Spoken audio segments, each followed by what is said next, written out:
Hello everyone, मैं doctor प्रगति गुप्ता और आज इस वीडियो में हम बात करेंगे पीरियड्स के दौरान हेवी ब्लीडिंग होने के पीछे क्या क्या कारण पाए जाते हैं और कैसे आप इसे मैनेज कर सकते हो। तो आइए जानते हैं इसके बारे में। हर किसी की जो मेंस्ट्रुअल साइकिल है वो अलग तरीके से रहती है। कुछ लोगों में 3 to 5 डेज पीरियड्स आ रहे होते हैं, कुछ लोगों में 5 to 7 डेज तक के लिए भी रहते हैं। हर किसी का जो ब्लीडिंग का क्वांटिटी रहता है वो भी डिफरेंट रहता है। कुछ लोगों को लाइट पीरियड्स आते हैं, किसी को बहुत हैवी ब्लीडिंग होता है। तो मोस्टली जो हैवी ब्लीडिंग है उसके पीछे क्या कारण पाया जाता है, खून के थक्के भी आ रहे होते हैं कई बार। तो इससे दिक्कत क्या हमें देखने को मिलती है, लॉन्ग टर्म में अनीमिया होने के चांसेस होते हैं, खून की कमी हो जाती है क्योंकि पीरियड्स का जो फ्लो है वो काफ़ी ज़्यादा हैवी पाया जाता है। तो इसके पीछे कई सारे रीजंस हैं, उसको हम बारी बारी डिस्कस करने वाले हैं आज इस वीडियो में। सबसे पहला आपका जो कारण है वो है हार्मोनल इम्बैलेंस। हार्मोनल इम्बैलेंस बहुत तरीके से फीमेल्स में देखने को मिल जाता है। कुछ ऐसे डिजीजेस है, कंडीशन है जिसमें भी हमें हार्मोनल इम्बैलेंस देखने को मिलता है। सबसे पहला आपका है पीसीओडी, जिसके अंदर आपकी ओवरीज के अराउंड सिस्ट बन जाती हैं, मल्टीपल गांठें बन जाती हैं, जिसके कारण से हार्मोनल इम्बैलेंस होता है और साथ के साथ आपके पीरियड्स या तो बहुत ज़्यादा हैवी आने शुरू हो जाते हैं या शॉर्ट साइकिल भी हो जाती है। तो कुछ लोगों के अंदर क्लॉट्स भी हमें देखने को मिलते हैं फीमेल्स में, ये मोस्टली देखने को हमें मिल जाता है। सेकंड आपका है स्ट्रेस और मेंटल हेल्थ अगर डिस्टर्ब रहती है तो उसके कारण से भी आपका हार्मोनल इम्बैलेंस होता है और पीरियड्स बहुत ज़्यादा हैवी आने स्टार्ट हो जाते हैं।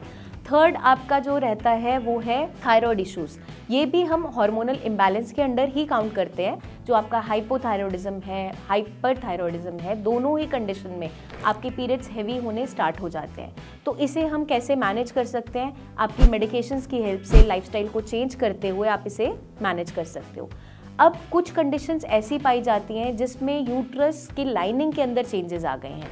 तो आपकी जो यूट्रस है, बच्चादानी है, उसके अंदर अगर गांठें बन गई है या फिर वहाँ की थिकनिंग चेंज हो गई है, अंदर की लाइनिंग बहुत ज़्यादा थिक हो गई है, तो उस कारण से भी आपकी जो ब्लीडिंग है वो हैवी होती चले जाती है, क्लॉट फॉर्मेशन भी होने लग जाता है। इस कारण से भी हमें मोस्टली पीरियड्स के अंदर फ्लो बढ़ता हुआ देखने को मिल जाता है। कुछ प्रेगनेंसी रिलेटेड इश्यूज भी होते हैं जिसमें भी हमें हैवी पीरियड देखने को मिल सकता है, जैसे कि आपका एक्टोपिक प्रेगनेंसी होना, मतलब कि यूट्रस के अंदर इम्प्लांटेशन ना होना, फैलोपियन ट्यूब के अंदर ही इम्प्लांट हो जाता है। जो प्रेगनेंसी इम्प्लांटेशन होती है वो काफ़ी ज़्यादा रिस्की भी पाई जाती है और उसमें भी ऐसा हैवी ब्लीडिंग होना स्टार्ट हो जाता है, पेन होना स्टार्ट हो जाता है। आपको उस कंडीशन में तुरंत अपने डॉक्टर से मिलना है, कोई भी रिस्क नहीं लेना। कुछ कंडीशंस ऐसी होती है जब मिस्ड अबॉर्शन हो गया या मिसकैरेज हो गया और हैवी ब्लीडिंग अचानक से स्टार्ट हो गया, तो उस दौरान हमें कोई भी रिस्क ना लेते हुए तुरंत डॉक्टर के पास विजिट करना है और उनसे इमरजेंसी केयर के लिए हमें बात करनी है।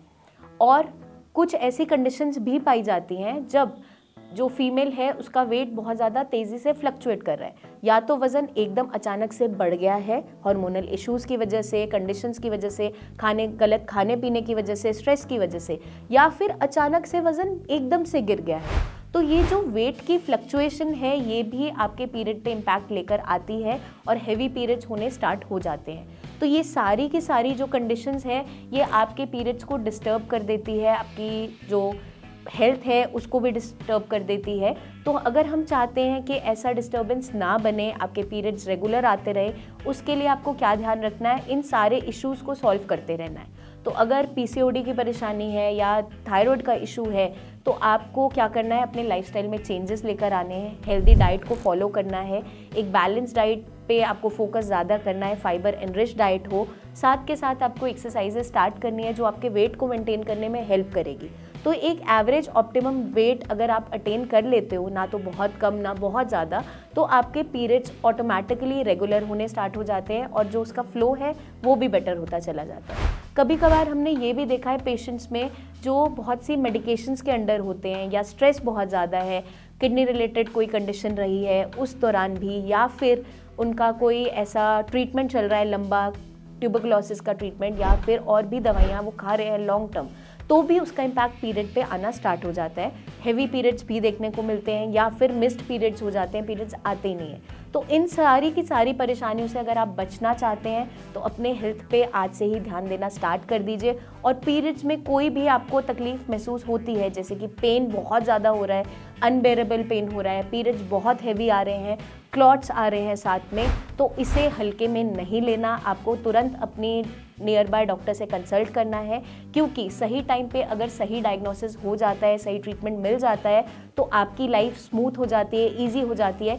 इवन आपकी जो फर्टिलिटी है उस पर भी इसका इम्पैक्ट नहीं आता है।